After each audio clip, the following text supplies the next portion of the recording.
है बेटा? मनस्वी शुक्ला। मनस्वी शुक्ला। एक बार जोरदार तालियां हो जाए मनस्वी के लिए। एक प्यारा सा परफॉर्मेंस आप सभी के बीच। સ્થિર અને સલામત હોય પણ માણસ એના માટે નથી સર્જાણો. અરે ખારવો ખલાસી તો ઈ કહેવાય કે જે ફણીધર નાગ જેવા દરિયાની સામે ઉતરે અને ઉતરવું પડે કારણ કે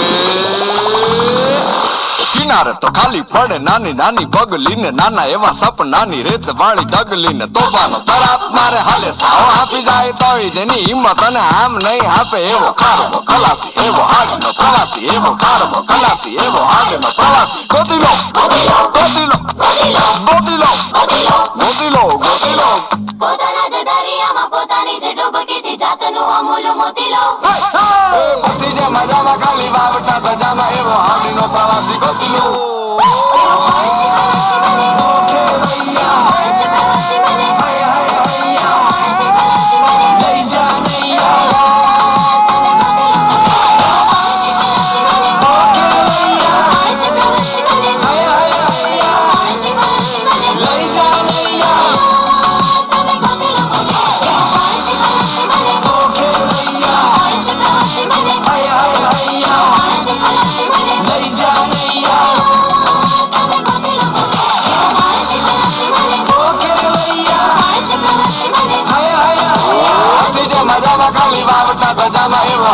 પ્રવાસી ગોતીલો